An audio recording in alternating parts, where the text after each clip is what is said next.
Akože teraz mám v sebe úplnú radosť. Je skoro 6 ráno a ja sa idem prejsť. Tu už mám na sebe pár prvých kvapiek. Pomaly už som teda na ceste. A ja som si zapol stravu, nech si to len teda pekne zmerať, pozrieť, čo ma čaká.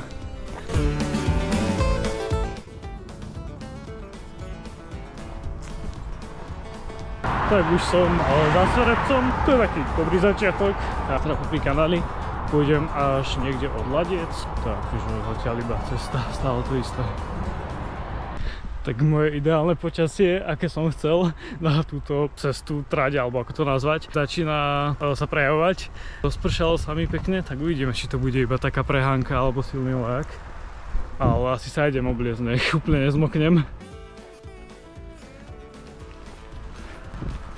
Tento batoh kúpoval kvôli jednému jedinému výletu a plánujem ho predať, lebo ten turistický ja moc nevyužívam. Ale zistím, že to má celkom výhody, takže možno si ho nechám na nejaké ďalšie prípadné podobné nápady, typu idem ráno o 6 z nudy peši z Považskej do Trenčína.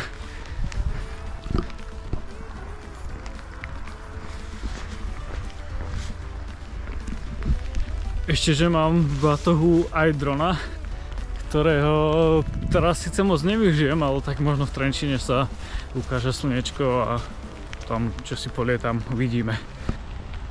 To je počasíčko. Toto je taká parádna cyklotrasa a nikde nikoho. Nechápem, kde sú tí ľudia.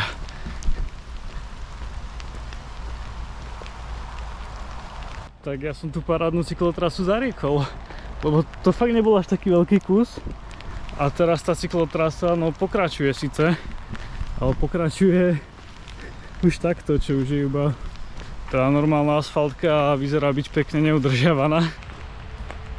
Okay, takže mokrý som už v fajne celý a jak je na tom Strava, idem to pozrieť. 18 km za 3,5 hodiny. Počasie ukazovalo, že má pršať, teda nemá dokonca. Takže to je hoax, že prší. Lebo pravda je to, čo je v telefóne, takže pohoda. Sa mi páči, ako som si na začiatku tej peknej cyklotrasy vravel, že na budúce by som to kľudne išiel aj na skate, vyskúšať si z Beluše do Trenčína, že ak je tu taká cyklotrasa, to bude super. No, takže toto by som viac nadával a trpel, ako si to na skate užil. Čo je škoda, no, snad to dorobia. Ešte chcel som ísť desi, že si odbočím v Ilave alebo v Dubnici na kávu, že na pol ceste plus minus, ale takýto mokrý, dopršaný, neviem, či sa mi dvakrát chce prísť desi do tepla, akože chce veľmi, ale nemám to rád, keď si desi sadneš a úplne z teba kvápe, jak blázon, vyzeráš, že jak úplný bezdomovec a tak, takže asi to skúsim prejsť už do toho Trenčína bez prestávky, uvidíme, čo to povie. Pozriem aj na kilometre, ako to s nimi vyzerá. 19,5 km, necelé 4 hodiny, takže v pohode. To je ešte taká menšia polcesta za mňou. Pršať mi už prestalo teraz, takže vzduch je úplne parádny. Ešte mám túto najlepšiu vec z Decathlonu za 6 €, to si neviem vynachváliť, na takéto veci, výletiky je tu úplne ako stvorené. A pozerám túto no nešťastnú cyklotrasu, čo som si o nej myslel, že aká by bola parádna. Že toto fakt je len cyklotrasa, lebo akože s ničím iným by sa sem ísť nedalo. A tak snad to dorobia niekedy. Ale pritom mi napadol iný nápad. Cesta Považská Trenčín je podľa mňa peši úplne fajn. Som zvedavý, čo teda poviem, ak to teda úspešne dokončím. Zatiaľ som iba v menšej polovici, ale idem popri kanáli, takže aj na takom paddleboarde, ktorý som si do tohoto obľúbil, by sa to celkom dalo prejsť. Ak by to niekoho zaujímalo, lajkuj, komentuj, že áno, choď. A išiel by som to spraviť, kľudne aj v zime, lebo ma to dosť láka. A ak to nestihnem ešte v lete, takže to vlastne vôbec nevadí. To je taká celoročná aktivita. Tak zatiaľ neviem, či to bude vidno, ale po tejto cyklotrase akurát tak chodia kamiony, čo som teda nečakal, nevidel.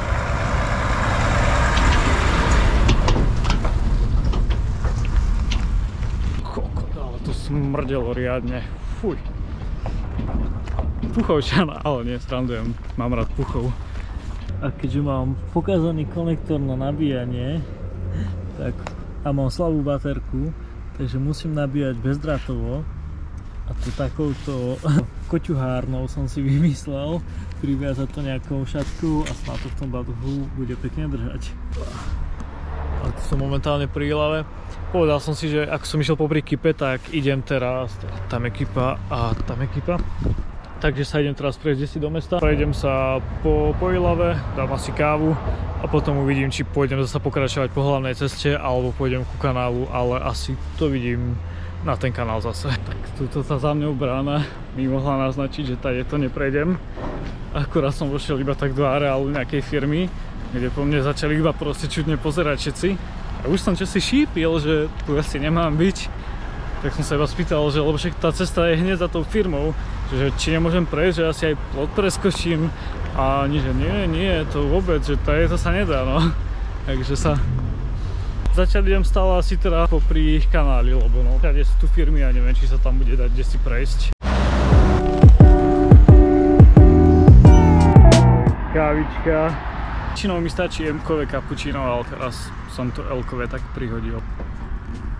Výborné, akože po tom meste sa mi nešlo úplne dobre, takže asi skôr pôjdem zasa naspäť ku kanálu. Tam to bolo lepšie bez ľudí, pekne v Chile. Tak mne už pekne svieti slniečko, akurát som vošiel do Dubnice.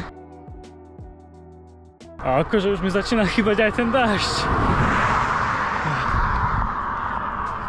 Tak a za tento nápad sám sebe momentálne ďakujem, lebo tu mám takéto sarandy, jak sa hovorí, žabky. A akože po 30 kilometroch tej topánky v tomto teple mi už horia nohy, takže sa teším na tie žabky. Neviem, či to je ideálna obuv na takéto dlhšie chôdze, ale teraz nič iné nechcem. Provizorný sedáčik som si tu spravil na odbočovacom kruhu, či pripájace. Ježišmári, idem sa prezúť a pomaly pokračovať. Akože nie, že by tie šlapky boli pohodlné, ale lepšie ako sa potí v týchto pánkach teraz. Úplne to prospelo si ich zobrať. Hlavne som už v Dubnici a idem asi po ceste, bo ku tomu váhu by to bola zachádzka celkom a jedine výhoda, že tam neboli žiadni ľudia tak, ale to už nejako prežijem. Tak, tam už je pekne tabula na Trenčín rovno. To už je, čo by som kameňom dohodil, to pohoda.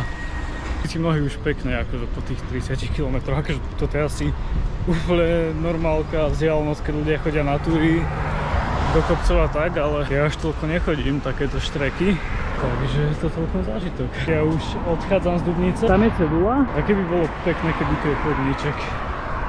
Keby chcem ísť pri kanáli, tak by som to mal v zachádzku pol hodinu navyše a už to nie je tak ďaleko na to, aby sa mi stalo za to tam ísť. No som teraz veľmi rád, že mám slnečné, lebo ak je tu kolóna, tak strašne na mňa čumia tí ľudia. Keby ešte nevideli bezdomovca proste ísť po hlavnej ceste.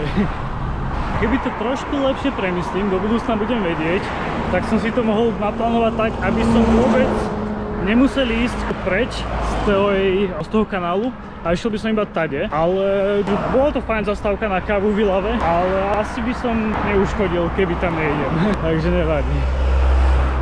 Takže aj takáto trasa Považská Trenčín by bola pre niekoho, že keby poviem, že išiel som to peši, tak pre niekoho to nič také extra nie, lebo však není. Ale ja som sa na to celkom dlho, nie že odhodláva, ale nevedel som si na to nájsť čas, že vôbec. Že buď som proste mal deň predtým, ako by som chcel ísť toho strašne veľa a tak by sa mi to neoplatilo, že ísť taký rozbitý, unavený. Takže teraz som mega rád, že som to pohrotil. No a pomohlo mi v tom tá predpoveď počasia, že malo byť rovnakom väčšinu dňa, no bolo iba do obedu. Ale mám telefón batohu, sa mi nabíja, ale hlavne to bude ešte tak 2,5 hodiny peši. Čo s mojím tempom už len ubúda aj silami, takže to ako 2,5 hodiny, 3 hodiny a už by som mohol byť v Trenčíne. Tak minimálne som to dal zatiaľ do okresu Trenčín a do Trenčianskej Teplej. A ak teraz nepôjde auto, tak teraz si tú značku aj chcem odfotiť, lebo už len toto pokladám dosť za úspech. Je to tu. Okres Trenčín, Trenčianska Tepla. Tak pokračujeme. Tak ako som bol v Trenčianskej Teplo na začiatku, tak už som na konci. Tam je značka niekde, tu som si prešiel. A akože by bola pekná predstava, že ísť pozrieť aj Trenčianske Teplice po ceste a tak, ale teraz mi nenapadne to slovo, ale chodia tam putníci a takto. Ale to by som asi strašne nedal. A budem rád, keď dojdem do toho Trenčína, ktorý už je bližšie, ale zároveň už aj sily, ani nie, že sily odchádzajú, ale ja cítim strašne chodidla, takže úplne ja to mám dobre. Teraz žabky nie sú najlepšie obu, ale som vďačný za ne, lebo mám so sebou trailové topánky, čo v nich mám strašne veľa nabehané, nachodené a sú mega pohodlné, ale po 30 km akože už som to prestával dávať kvôli teplu. Aj celkovo už chodidlá odchádzali, tak som si dal žabky, aspoň som mi vyvetral nohy. Ale no, tým tie chodidlá. Nie som zvyknutý chodiť takéto štreky naraz na jeden záťaž. Že pri cestovaní sa nakrokuje bežne tých 30 000 krokov za deň plus minus, ale tým, že to nie je všetko v kuse naraz, tak to mi až tak nevadí. Ale toto je celkom, keby teraz začne tak pršať fajne, jak pršalo do obedu. To by bolo krásne. Len to by mi chýbalo teraz, lebo teraz malo byť oblačnejšie, akože, alebo viac pod mrakom a nikde ani obláčik. Je to tam, Trenčín, značka, na túto značku som sa tak strašne tešil. Akože teraz mám v sebe úplnú radosť, to je paráda. Najlepšie na tejto chôdzi je to, že to nemusíte robiť, ale o tom to je potom zásnejšie. Takže z Považskej do Trenčína. Dobre, neprišiel som iba ku značke, ešte nie som teraz v cieli, takom mojom, aký som dneska chcel. Idem ešte tam, kde si do Trenčína, nie na začiatok, ale toto je paráda. Už som proste v Trenčíne, už aj keby to teraz otočím, tak si môžem povedať, že som tu. Takže paráda. To som mega rád. Joj. Najkrajšia značka, teraz tá značka, takže nie, že by som videl prvýkrát, reálne chodím okolo nej v kuse skoro každý deň, ale teraz tá značka chutí inak.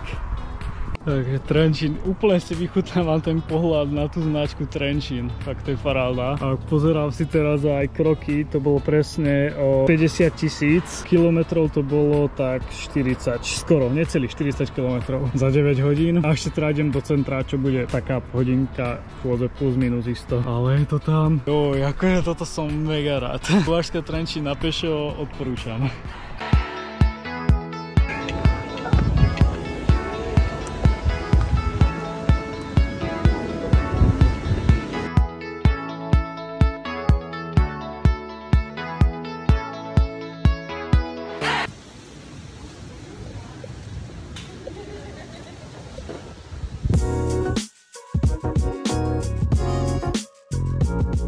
To je odo mňa všetko, ďakujem za pozornosť a pre ďalšie videá nezabudni sledovať a lajkuj, ak sa ti video páčilo.